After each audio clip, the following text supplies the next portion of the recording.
Welcome to the Bill Walton Show, featuring conversations with leaders, entrepreneurs, artists, and thinkers. Fresh perspectives on money, culture, politics, and human flourishing. Interesting people, interesting things. Welcome to the Bill Walton Show. I'm Bill Walton. During the last several years, I've had the extreme pleasure of getting to know an excellent actor, Tony LoBianco, who's been active in films, TV, and the stage. He's made over 100 films during the course of his career, and he's won an Obie, an Emmy, an Outer Circle Critics Award, and was nominated for a Tony Award for Best Actor. You might remember him. He played Sal Boca in the iconic French Connection. And he got his career started in the cult classic The Honeymoon Killers, which is one of my favorites. He's here today because it's the 50th anniversary of the French Connection, and we were looking for a reason to get together. So he said, why don't we have an anniversary party and talk about that and everything else that Tony's done. What I really want to dig into with Tony, though, is he's a craftsman. He's a serious artist, and he's known for his transformations. And I'm interested in how he approaches the actor's craft and how he works with other actors and what the differences are between acting on the stage or on TV or in film. Tony, welcome. Thank you. Thank you. Delighted we finally made this happen. Yes, yeah, great. There's so many places. We've been talking about entry points for your career, which has been long and storied. You really came out of the box so very strong with the Honeymoon Killers, and that was your first feature film. You'd been on the stage for almost a decade by the time you made that. But, yes. So talk about the Honeymoon Killers, and then we'll go from there. Well, that was you said the stage, and I had a theater that I was the artistic director of and the founder of called the Triangle Theater in New York City in the 60s. And an actress said to me, there's a movie that's being cast. You should go see about it. So I called over there, and they said, how old are you? And I said, 21, 2, 3, whatever I was then. And she said, oh, no, you're much too old. And we only want to see Spanish-speaking people. So I didn't bother. So the actress said to me, they still haven't cast that part. You should go up there. So I went up. And she said, what are you doing here? I said, I want to audition for that part. She said, no, I told you. I said, just a minute. So I turned in my chair, put my hand on my hair, turned back to her, pushed my hair back, and spoke to her in a Spanish accent. And she said, oh my God. Let me bring you in. So I went into the producers, never spoke to them without the Spanish accent. Okay? Got the part. Then they asked me to cast the woman. And so a week was going by, and one of the producers said, you think we can send him to school to learn to speak English? So the casting woman said... So you were in character the whole time playing because I know producers' minds. Yeah. So the doubt was. So then the woman said, I got to tell you, he doesn't have an accent. And so the guy said, speak to us without the accent. And I said, no, sir, not until I signed the contract. And I never did. Never spoke to them without the accent until I signed And this the was in contract. the Honeymoon Killers? Honeymoon Killers, before I got the part, when I got the part. Now, they cast Shirley Stoller in that part. Yes. Who was notorious. Great. Yeah, she was great. And I love the description of this movie on IMDb, which is the movie website. An obese, embittered nurse doesn't mind if her toupee-wearing boyfriend romances and fleeces other women as long as he takes her along for the ride. Well, it's almost true.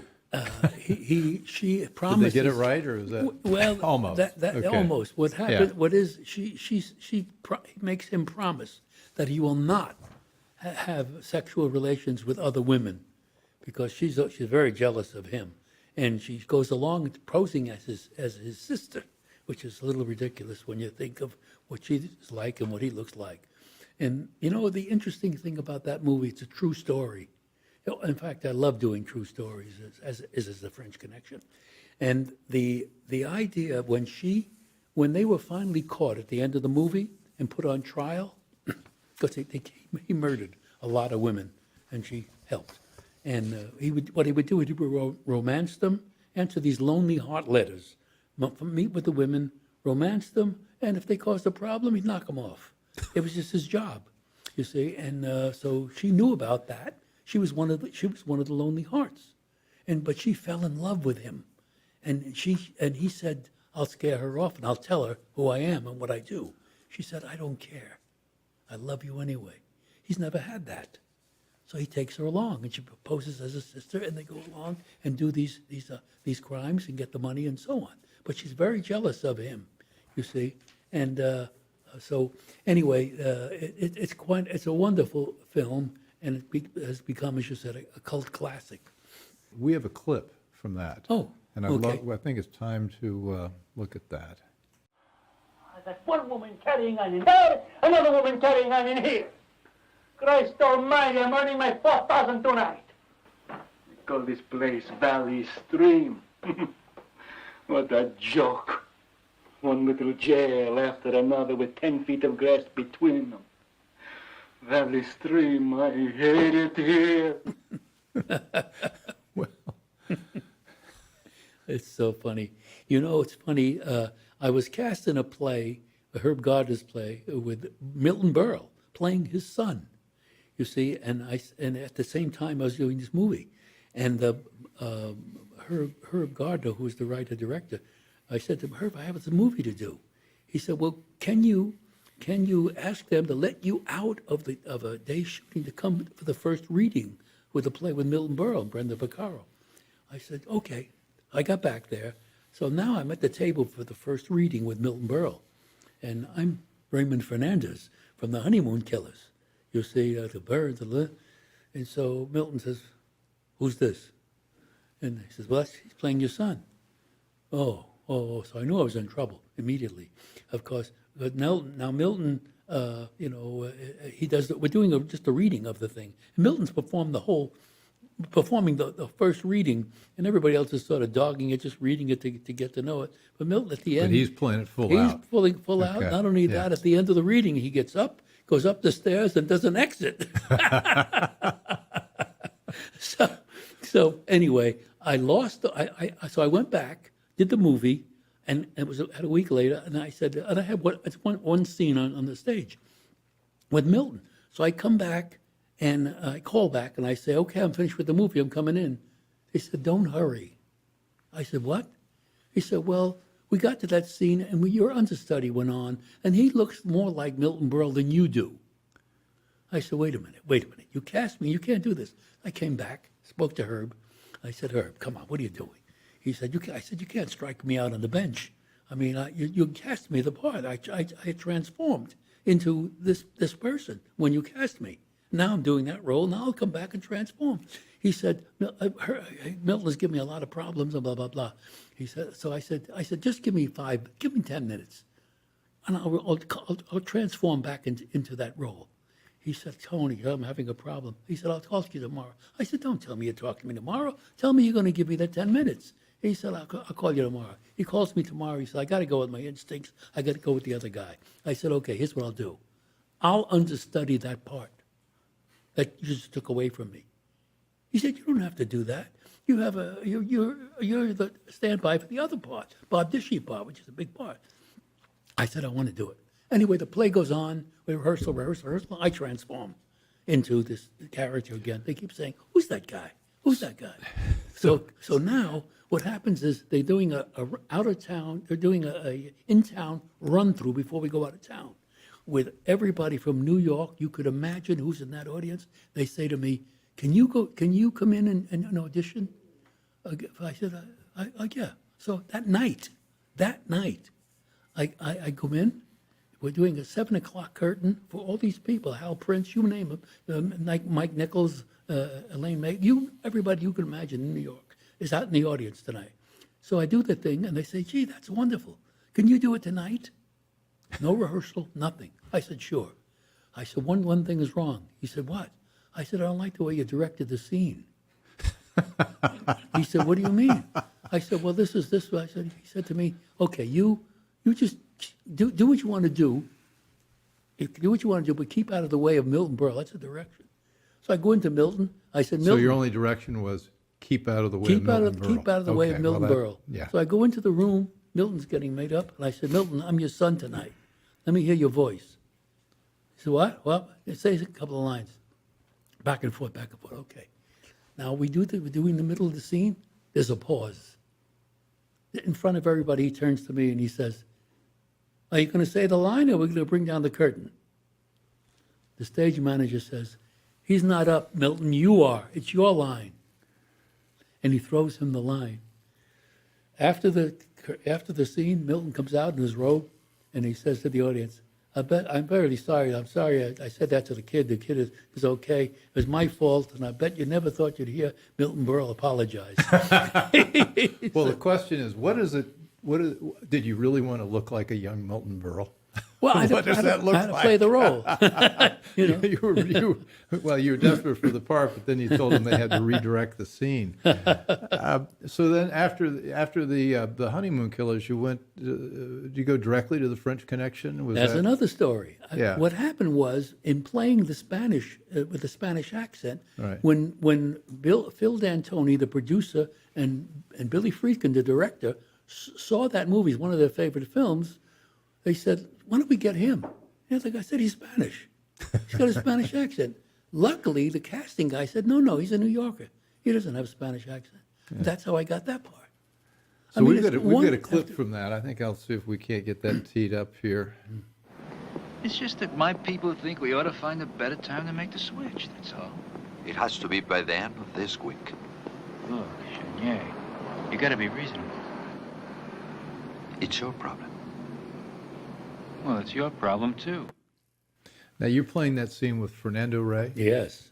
And here's how that scene came about. Yeah. Every scene, I can tell you a story about everything.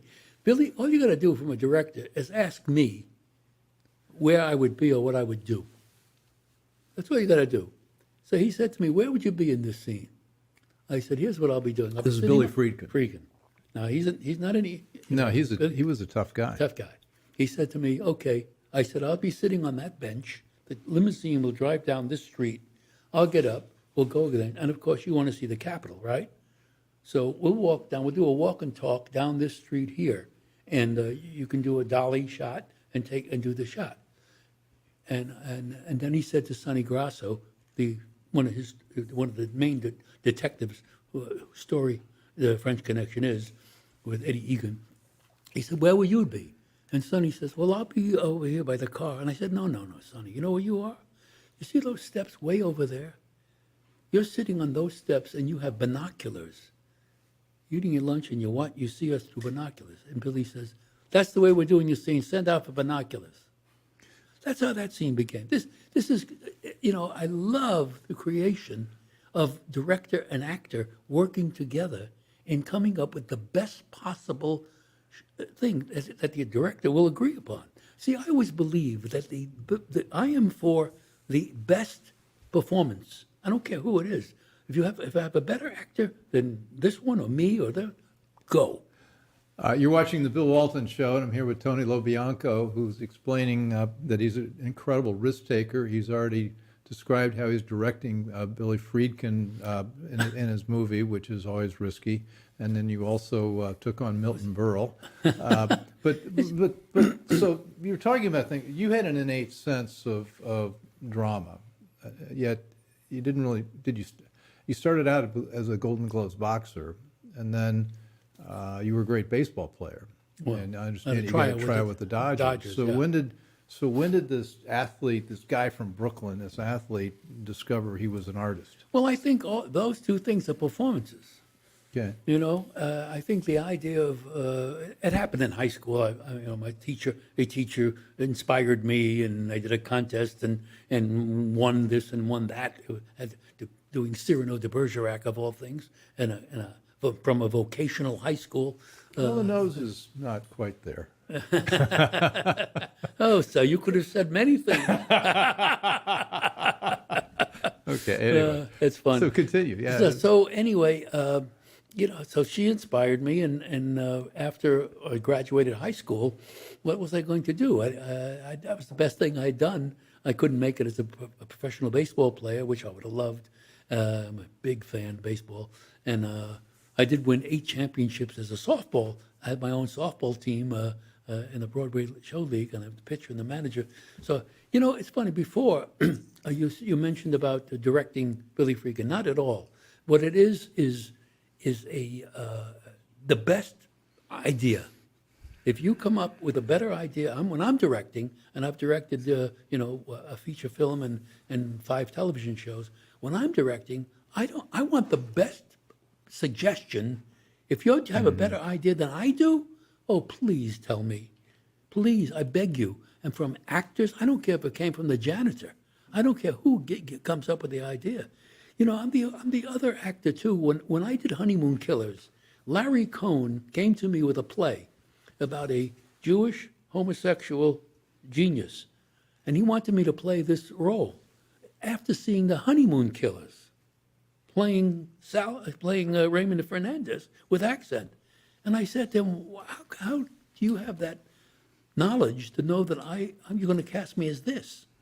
He said, "I know." I said, I don't believe you. I don't believe you." I said, "Tell you what I'm going to do. I'm going to cast this part for you. I'm going to get other actors to come and audition for the part you want to give me. Now, I want that part. I want to do that part, but I want to make sure you believe in what you're saying and what you see in me." Now, why'd you do that? Because I want him to say at the end, when I gave him 4 or 5 actors, okay, and they auditioned. I said, "So what do you think?" He said, "Well, they're going to give me what they got. You're going to give me something else." Well, the way I interpret that also is that you wanted the director to know he wanted you. I mean, there's a way, if a director's not sure whether you're the right guy, that's going to affect your performance. And so you got to be both committed to you in the role. Yeah. Was that the point? That's part of it. And also, I wanted to make sure, that the mystery of him, I wanted to know how he knew that I could do that role. What was it in the insight in him? He said, "You are going to give me, they're going to give me what they already got.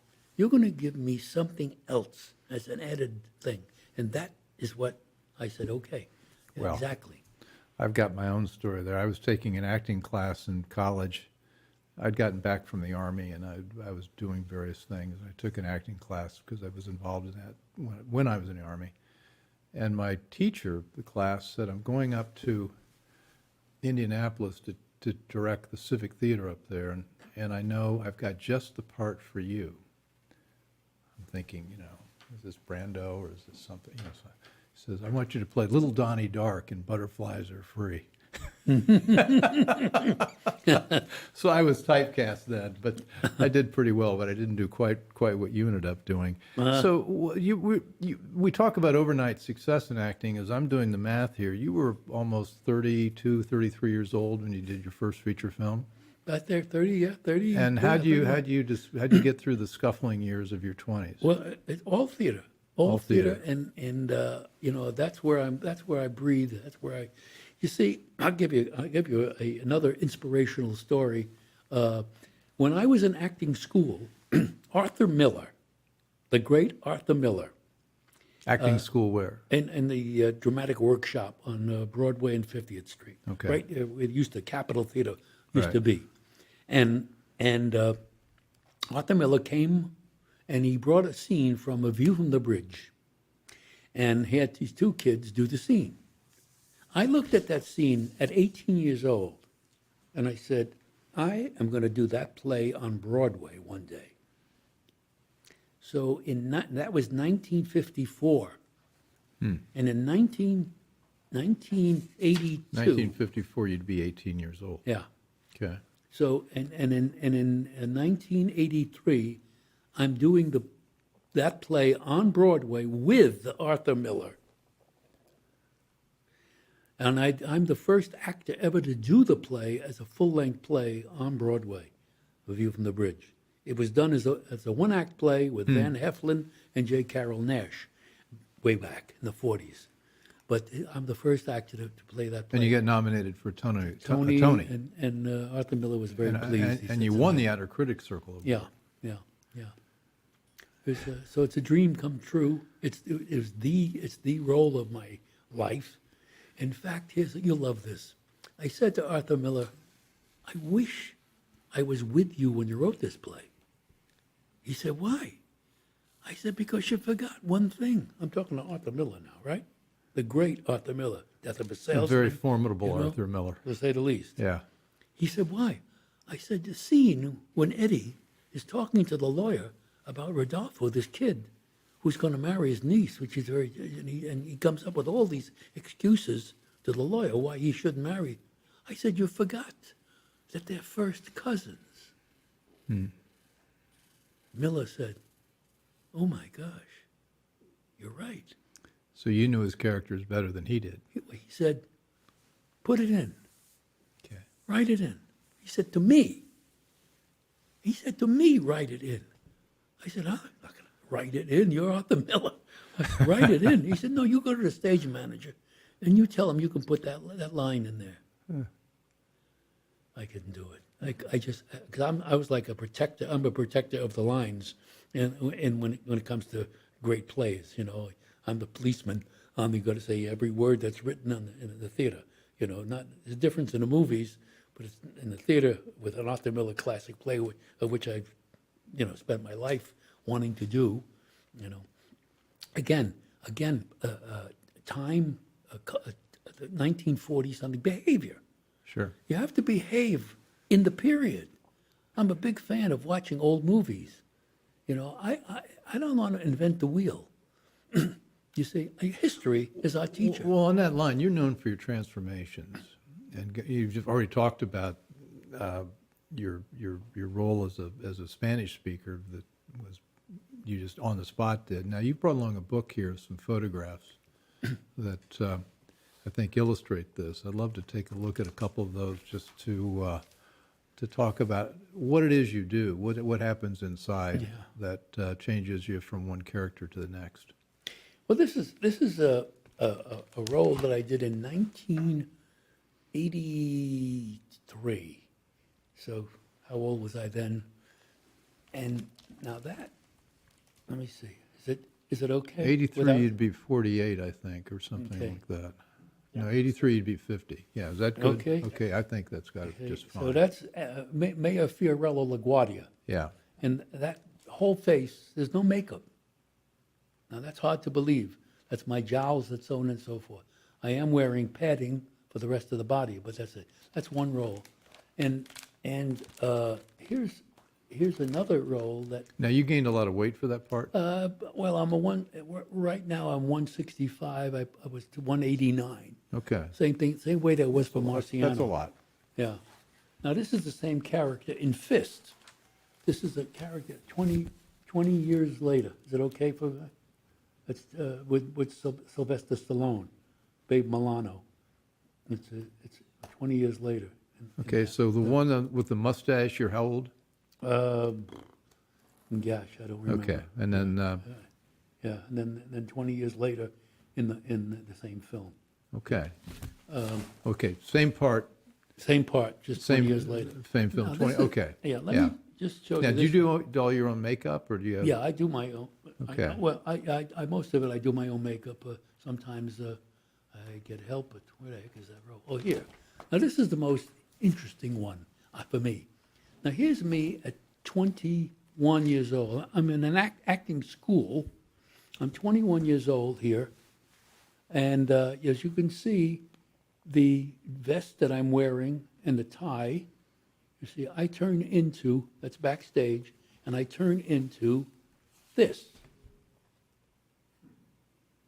On purpose. Now, does that look like Milton Berle's son? I'm playing Mr. Zero in Elmer Rice's Adding Machine, Oh, my. a play written in 1929. See, and that's transformation, and all the makeup that's on there is only lines and highlight. There's nothing to do with. There's no noses. There's no putty. There's Yeah. no anything. It's just highlighted with pencil, and that's all that is. I even put a beauty mark on him. Well, it sort of succeeded in making him beautiful, but not all the way. We're talking about being authentic to the time and place and of the character. You got into a discussion with Richard Gere, I think, when you're making Blood Brothers. Let me do a clip from that because Okay. I want you to tell the Richard Gere story. You're gonna be a what? A recreational assistant. Recreational assistant is woman's work. Oh, right, sorry. I'm very sorry. I should wear work boots and a hard hat. Then I'll be a real man, right? Fucking talk that way to me. A man who don't take pride in his work. He don't take pride in himself. That's terrific. Thank you. So Richard Gere wanted to pronounce something one way, and you thought he should do it another. Well, it's just I'm just generally a stickler for, as you could imagine, for authenticity. So when an actor is pronouncing in a period piece in a neighborhood in a city that speaks this language, you certainly can't be come in and say a different accent unless you're coming from some. It's in the script that you're coming from somewhere else, but playing my son. So anyway, I mean, that's not only actors do that. I'm again period and place. That's why I'm not such a big fan of the casting as they're trying to do now. When a black woman comes on stage and she has 4 white kids without any explanation in the script, I'm stunned because as an audience, I want to know how that happened. Is that not important in the script? You take me out of the story. You know, Well, you that can't. that happened in Bridgerton, that Netflix series about I can't remember what Regency period in England where they had that, and it takes you out of the story. Of course. Because you're trying to figure out. Well, yeah, what does that? Yeah, What's it can't. mean? You telling Yeah. me to be blind? Yeah. And not understand what the story? Everything I do, every move I make on a stage or in a movie, is calculated. Yeah. Is to mean something. And when I'm directing, you find, you have to do a hand movement if you're going to do this, so on and so on. It's for purpose. So when you bring something unusual on a set, just because you want to be, or have to do with some kind of political, something, social stuff, it doesn't make any sense. And they're instigating that now in the Academy Awards, There's a whole thing on Yeah, the what is that Academy. about? Well, they want a certain amount of black people, certain amount of Puerto Ricans, certain amount of it have to be included in the production. How does that have to do with how does that have to do with anything about a kind of movie you want to make that has nothing with that period? In other words, you're not allowed to make a play that didn't have blacks at this time, where the blacks would behave this way, or the minorities were not in the realm. I don't understand it. Yeah. But they're they're doing that in the Academy Awards now, in terms of making a movie. Okay. You're watching the Bill Walton Show. I'm here with Tony LoBianco, and we're talking about casting choices that are made today and what diversity means to movies and playing roles. That's for sure. Well, The Jewer is a movie I also wanted to talk with you about. You were in that with Demi Moore and Alec Baldwin and James Gandolfini. Gandolfini. Yeah. Mm-hmm. So great cast. Let me play the clip from that so we can. It's a really interesting film you made with a great cast. I'm concerned, Not for a minute. I swear, if I'm lying, may God strike me dead on this spot. Come here. Juror lady, I don't like the way she looked at me. She made me a little uncomfortable. I give you a gift, and you leave me, my friends, and my family alone. Of course. I would never hurt your family, nor you, nor nobody. Lady, I don't even Swear know it, you. Louis, and I'll give you your gift. Hey, I'm not interested in your fucking gift. Oh, yes, you are. Hey, oh, easy. She's got something you gotta hear. That woman, the one you've gotten soft over, you think is the love of your life? She wants you dead. Powerful. Good. with a very, very young Alec Baldwin. Yeah, that was I like that movie very much. It's a good movie, and everybody was great. I mean, Alec was terrific in that movie, and so was Jimmy. That movie should have gotten a lot of praise because it's a really good movie. And that's the first time I got introduced to my good friend Jimmy Gandolfini, God rest him. Tony Soprano. What a sweet man. Yeah. Very good man. And so many of our good people are going quick. Yeah, And, well. that was a really good experience for me doing that movie. Well, the thing is, we talk about transformations. My favorite story is Michael Caine, I guess, showed up in Hollywood, very first movie, and he ran into John Wayne at the Polo Lounge at the Beverly Hills Hotel. And Wayne came up to him and said, "Nice to meet you." He said, "I got a piece of advice for you." He said, "Michael, if you want to be successful, you got to talk low, talk slow, and don't say much." It's And funny. then you said then he said later on when he won When he an won Academy the Award. Academy Award, it's funny. He said if I had known to wear a patch on my eye would have given me the Academy Award, I would have wore it much sooner. And that to me is the people who win Academy Awards are people who play other people. You understand? People who do, like Meryl Streep. Meryl Streep wins Academy Awards because she's playing other humans. Yeah. And Robert De Niro wins the Academy Award for playing Jake LaMotta in doing a transformation. All transformation roles, and including Charlize Theron playing Monster. All that's where you get the Academy Award.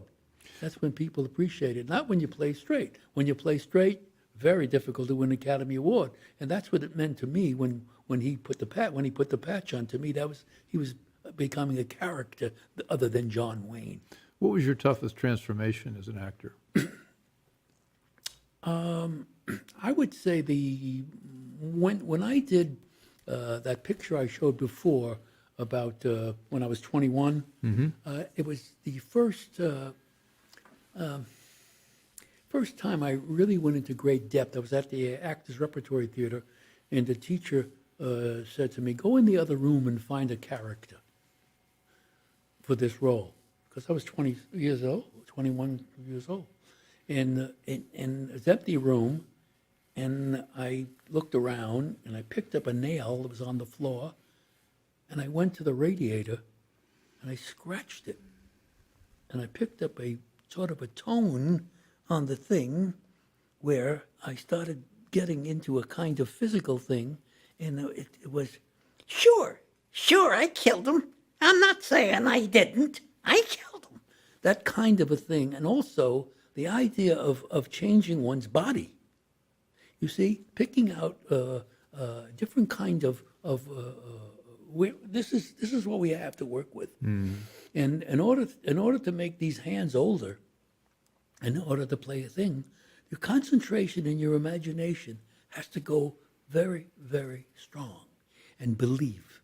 And the idea of turning your body into another person's body by molding from the within and pushing out or pulling in and making your body and your bones behave a little more different than what you are, and in the body position that you are, will make you, if you're more successful, you will then, when you get up to walk on those legs and walk on that position in your body and your spine, will be totally different. And that will also change your voice somewhat. Well, I want everybody here watching this noticing you just aged 15, 20, 25 years before our very eyes. Well done. Well, I mean, it's funny. I did that on when I was doing a PR for Honeymoon Killers.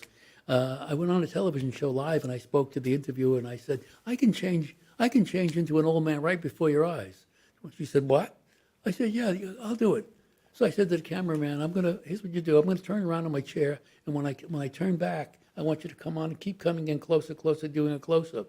And so I turned around and turned into that guy, and so on and so forth. And she was so stunned, She followed me out of the studio into the next interview. The interviewer, because it was quite. I really did it this So time. do you work? I really didn't do it. I think of the two. There are many schools of acting, but on the one hand, there's the method school, which is what is it? Stanislavski, the Russian, brought that along, and then later it was Stella Adler and Uta Hagen. and where you tried to do it all internally, and you changed yourself internally, your perception of who you were, and then that projected as a character. Then on the other side, you've got the British school, which is Laurence Olivier. Who said, all I need to do is put a little putty on my nose, and he'd work with the externals, and he'd try to change himself external, and he didn't worry so much about becoming Macbeth. He just put on the Macbeth hat. See, that's all part of it. Are those two different things, or are they the Yes, same and thing? I'll tell you what. I have studied at the dramatic workshop, my first acting school. I was given a teacher who was a dance choreographer, who knew nothing about the internal. See, all he knew was outside. Mm-hmm. All he knew was directing and in terms of taking 2 steps here, timing, and that kind of thing. Now, I was fortunate because, number one, I'm Italian. That's fortunate. 2, I was born in Brooklyn. And 3, I had uncles and I had family and loving, passionate family. So I had all the equipment, being a boxer and a street fighter and all that stuff and all that passion going on in my life, that I could do these kind of things. So the first thing he put me into, this teacher, was ballet slippers. Ballet slippers. Here this kid comes off from boxing and baseball and physical. Okay? He puts me in ballet slippers and tights. That was fine with me. I had no problem with it. No problem. Because I believe that you have to transform into other beings to be. And so he taught me for 2 years from a directorial standpoint of view. And I was fortunate enough to have all that background to be able to fulfill it emotionally. You see? Then I got to be the guy of the school, the star, all that junk. And he said, okay, now you can go out to work. I said, absolutely not. I am not ready. They said, but you're the best actor in the school. Go work. I said, no. I only learn one way. I have to go to another school and learn the inside out. Mm-hmm. So I went to the Actors Repertory Theater and learned there. In fact, when I got there, the teacher, and I was there for maybe 3 months, gave me scholarship, and he said to me, I want you to teach. I said, I'm 21 years old. What do you mean teach?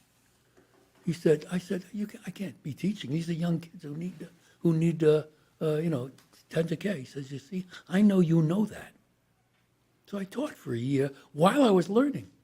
And it was Joshua Logan, the great Joshua Logan, director, who was a teacher, one of the teachers of the school for directing. He's the one who sent me out for my first audition, of which I got the part. What about working with other actors? Yeah. I think of you've been very successful in theater, you've been very successful in film and TV, but that's a very different medium than the stage. And I'm going to sort of lead with my own answer, maybe in your view. It seems to me that when you're on the stage, and I've done just a bit of that, you really get a chance to interact with the other actor, and together you make a performance. And if you get a good bond with somebody, good connection, it transcends even your own performance.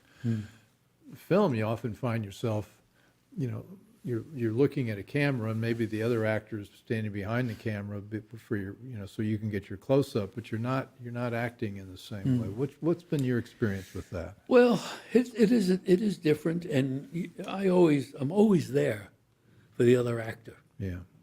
And I expect the other actor to always be there for me, off camera, doing the scene. And prior to that, coming from the stage, I like very much to rehearse. And prior to all that, I always encourage.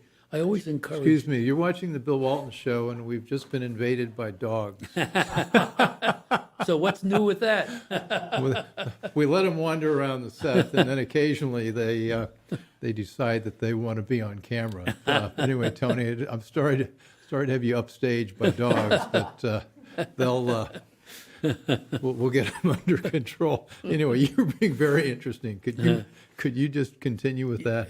So I forgot where I was, actually. Well, we're talking about stage performances and working with other Yes. actors. Oh, and- yes. So what I generally do is rehearse it with an actor, which reminds me of a story. Richard Widmark, one of my favorite actors of all time. Kiss of Death. No Way Out. Great. Now, Richard Widmark. It's my first 2-hour movie. Okay, auditioning.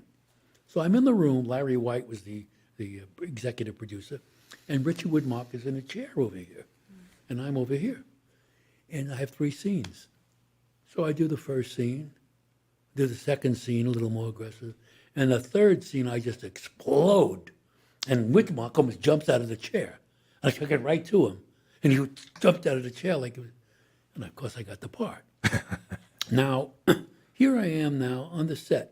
And Ronnie Cox, I believe, is the co-star in this television series, a 2-hour movie. So he's telling me how Mr. Widmark is a very, private person. When you're ready, you call him. Don't call him sooner. You come out and you go to the set, and he does the scene, goes right back into his trailer, doesn't communicate with anybody. That's what he's telling me. So I go knock on his door in the trailer. He opens it. What do you want? I said, I want to rehearse. Okay. Okay. Come on in. So I come on. He sits in one, I sit in the other. We pause. I pause. And I'm thinking, this is going to be good. He says, you're going to say the first line? I said, it's your line. He said, what script do you have? Let me see that script. They didn't give you the rewrite. Blows his top. Jumps out of the, closes the door. Get over here. I said, take it easy. Whoa. I'm calming him down. He says, get him the right script. Gets me the right script. I learned, look at it. Young, I could look at it pretty quickly. And we do the scene. And we go so on. It goes on. Now, later, again, I'm out talking to Ronnie Cox, and we're outside. And he's telling me, all of a sudden the door opens, the trailer, and Widmark comes out. And he walks right up to the two of us. And he says to Ronnie Cox, this kid is a great actor. And goes right back into the trailer. I'm going, what? That's amazing. fantastic. I mean, it's amazing story. I mean, it's just, those kind of things. You say, what? Well, there's a reason why you're on over 100 movies. That's true. But even though I sound and I like to be involved with everything, the most important thing is I'm only here to help. Mm-hmm. And if I say something that you don't, you're the director, you're the boss. And if I do say something that is not helpful or better for what we're going to do, don't take it. Don't. And I'm the same way when I'm directing. I have no ego. Mm-hmm. I have no. I want the best for everything. Because I think of everything as an actor, as a director. When I read a script, I see everything. So forgive me. What can I tell you? So, and if it doesn't work out in your mind, then okay, we move on. We've got to wrap up, but what would for somebody who wants to be an actor, or for people to understand an actor, what would be your advice? Talk low. Well, it got him an Academy Award with that patch. Exactly. By the way, I don't think Michael Caine followed that. No, not at all. But I tell you, it's so difficult. It's let's start with that. It is impossible, and the most difficult. You have to have a powerful desire and will to pursue in this business. Mm-hmm. It is because what you're going to get is rejection, probably 90% of the time. Mm-hmm. And you have to know and believe in yourself and know that whoever rejects you doesn't know what the hell they're doing. And because they don't see, and listen, also you have to be realistic. I think Jake LaMotta, the middleweight champ with the Raging Bull, he's a friend of mine, and he gave me the book, and he said, if Robert De Niro doesn't do this part, you're going to do it. The Raging Bull. Okay? You would have been great. So, but he was. You would have been fantastic. But my point is, he was great. Yeah. And he would, I think, he would have he did a better job than I would do. So that's what I am for, the best job that can possibly be done. And so that's why I bring other actors to do that role to see if he's the right actor. You know, when I was directing, I wanted to see my first directing thing on television with Jackie Cooper. See, and when I was casting, I said to the casting person, I cast the extras.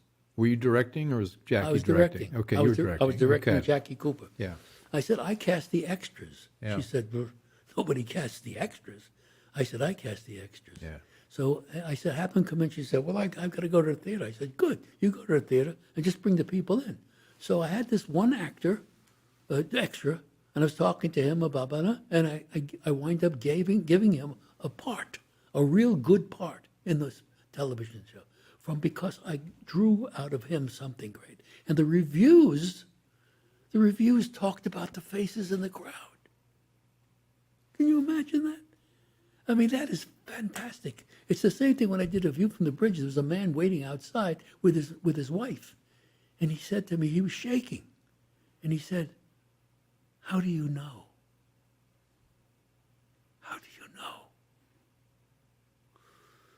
Blah. I mean, that's success. I think we have a wrap. I want to do a movie could with end you. on that. We I would wanna- have fun. I want to do a movie Let's with do a you. I movie. think That you're a would be great fun. actor. Yeah, this would be fun. We would have a good time. Yeah. I gotta. Yeah. We'll get a so Kenny. Let's work on a script here. Where you've got a book you're writing. We could have a lot I of would fun love that. playing Yeah. scenes. Oh yeah. Well, this is such fun. Such fun. Tony LoBianco, fabulous actor, fabulous person, insightful, generous, interesting. I'm thrilled to have you here finally. Is that all? You have nothing more to say than Well, that?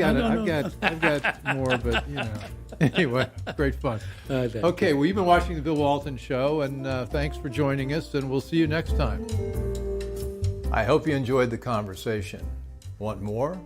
Click the subscribe button or head over to thebillwaltonshow.com to choose from over 100 episodes. You can also learn more about our guest on our Interesting People page. And send us your comments. We read every one, and your thoughts help us guide the show. If it's easier for you to listen, check out our podcast page and subscribe there. In return, we'll keep you informed about what's true, what's right, and what's next. Thanks for joining.